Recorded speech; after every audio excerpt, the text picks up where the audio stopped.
لمكتبێکی ئەهلییا بخوێنی کە زمانی سەرەکی خوێندن تایدا ئینگلیزی بێت. طبعا ئەم چالاکیە ناوی پێشبڕکێی وشەها واتاکانە زمانی کوردی تایبەتە بە زمانی کوردی. ئێمە کۆمپانیای وایز ئەکادمی خاوەنی سێ قوتابخانەی بنەڕەتی و ئامادەیەک و دوو باخچەین. ژمارەیەکی زۆر قوتابی لێرە ئەخوێنێت.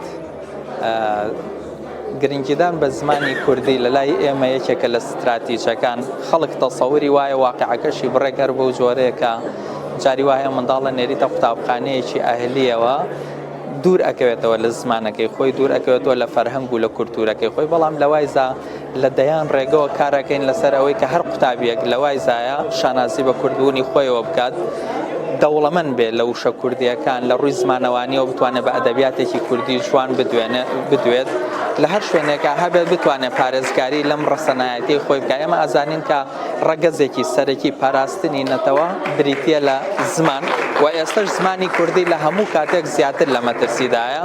بۆ پارێزگاریکردن لە زمانی کوردی ئێمە چەندین چالاکیمانە، یەکێکیان لەوانە ئەم چالاکی وشەها واتاکانە. ئێستا ئەم چالاکی کە بەڕێستان لێرن پێشبڕکێ لە نێوانی سێ قوتابخانەیە، قوتابخانەی کازیوەمان، قوتابخانەی گوندی ئەڵمانی لەگەڵ دەروازەی شار. لەوێ پێشبڕکێی ناوخۆیی کراوە، تەصفیات کراوە، پێشبڕکێکە کراوە لە هەر قوتابخانەیەک ژمارەی قوتابی هاتوونەتە سەرەوە. ئێستا ئەم قوتابیانە لێرە نوێنەراتی قوتابخانەکانی خۆیان ئەگەن لەگەڵ قوتابخانەکانی کە بەریەک کەوتون و ئەچنە ئەم پێشبڕکێەوە. بەس تێب ئەڕوانی قۆناغ بە قۆناغە، جاری وایە تا قۆناغی 16 تا قۆناغی 20 پێشبڕکێکە ئەڕوا لە ئەخیرا یەکەم و دووهەم و سێهەم دەستنیشان ئەکرێت لە نێوان قوتابیەکانە کە ئابنە نوێنەری قوتابخانەکانیان.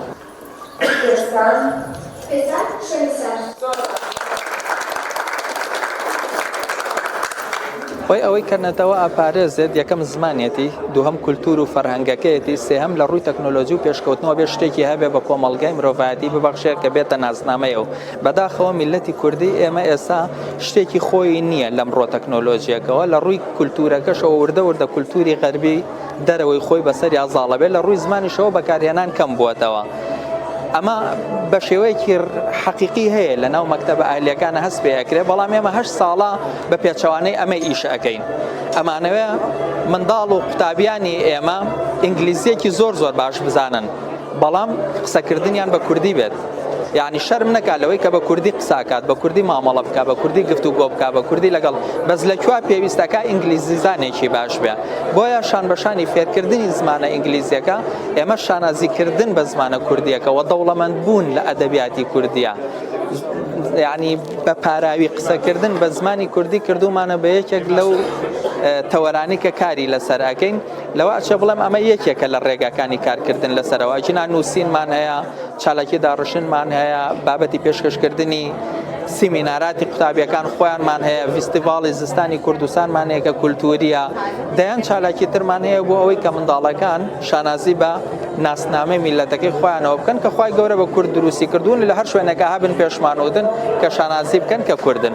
ئەوە هیچ ڕێگر نییە لەوەی کە ئینگلیزی زانێکی باش بن، فەرەنسی زانێکی باش بن، تورکی زانێکی باش بن، بەڵام لە نەتیجەیە ئەبێ کوردێکی باش بن پێش ئەوەی کەوا زمانێکی بێگانە بە باشی بزانن.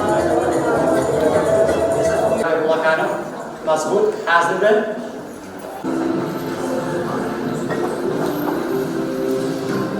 ساڵانە قوتابخانەکانی وای زاڵەسێ بە ئەنجامدانی پێشبڕکێی زانستی لە نێوان قوتابیانی خۆیان بەپێی پۆلەکان و بەپێی قوتابخانەکان.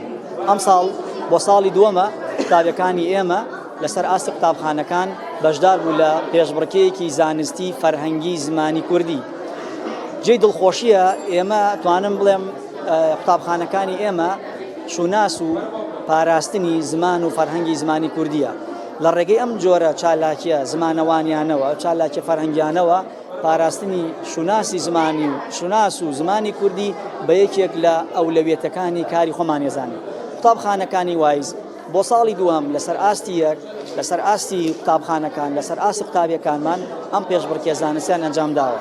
بەڕێستان ئەزانن ئێستا لە ناو دنیای سۆشیال میدیا و دنیای کرانەوە زمانی کوردی لە ناو قوتابخانەکانە خەریکە و نەبێت بە قوتابخانە حکومیەکانشەوە بە حکمی ئەوەی کاریگەری سۆشیال میدیا لەسەر بەخێوکار، لەسەر دایک و باوک، لەسەر کۆمەڵگەی ئێمە بە حکمی ئەم کاریگەرە کارتێکەرە دەرەکیانە وای لە هاتووە زمانی کوردی خەریکە بە زمانێکی بیانی لە ناو کۆمەڵگەی کوردیە.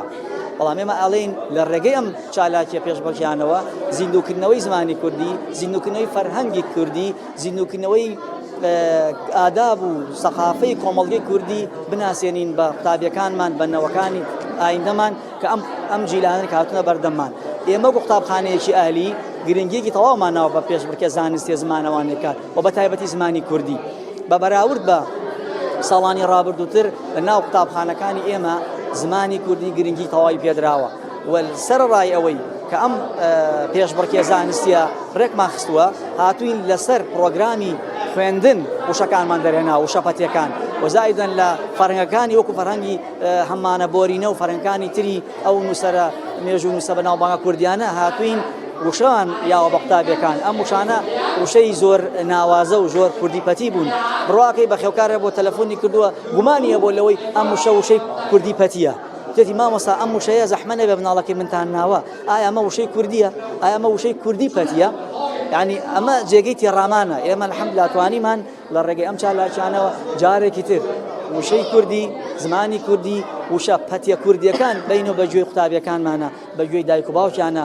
وایان لێ بکەین لە ڕێگەی چالاکیەکی چێژبەخش و پێشبڕکێەوە لەبەری کەن و بێنەوە ناو وڵەکانی ستەیجی قوتابخانەکان یا لەسەر مەنەسەی قوتابخانەکان خۆیان عەرزکەن و بڵێن ئەوە من 200 وشەی زمانی کوردیم لەبەر کردووە من ئەوە 250 وشەی فەرهەنگی کوردی پەتیم لەبەر کردووە بۆی ئێمە زۆر دڵخۆشن مەم جۆرە چالاکیانە وە قوتابیەکانش دڵخۆشن چونکە ئەوەی هاتوتە ناو هۆڵەکە هاتوتە ناو ستەیجەکەوە براوەی سەر ئاستی پۆلەکەی خۆیەتی کە سێ قوتابی لەسەر ئاستی پۆلەکەی هاتوتە ناو هۆڵەکەوە بۆ هەر خۆ ناغێت. سڵاو ناو چییە؟ سیدرا بۆلی چەندی سیدرا؟ 6 ئەمڕۆ بەژاری کرد لەو تاقیکردنەوەیە چەند وشەت نەزانی چۆن بوو تاقیکردنەوە؟ وەڵا تا ئێستا هەموویم بزانیوە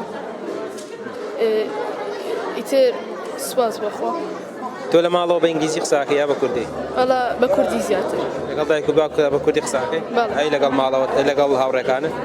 وەڵا هەر بە کوردی زیاتر. بۆچی بە کوردی قساکەی؟ لەبەرەوەی زمانی خۆمانە و زمانی دایکیشمانە و پێویستە بە زمانی خۆمان قسە بکەین لەبەرەوەی کلتوری خۆمانە و نابێ لە بیری بکەین. تۆ مناڵی ترت بینیوە قساکە بە ئینگلیزی لە دەرەوە لەگەڵ دایک و باوکیان لەگەڵ ڕەفیقەکانی؟ بەڵێ. پێت باشە ئەوە؟ نەوەڵا. بۆ؟ لەبەرەوەی زمانی ئەبێ بە زمانی کوردی قسە بکەین لەبەرەوەی زمانی خۆمانە و ئەبێ ڕێزی لێ بگرین وەکو کلتورە.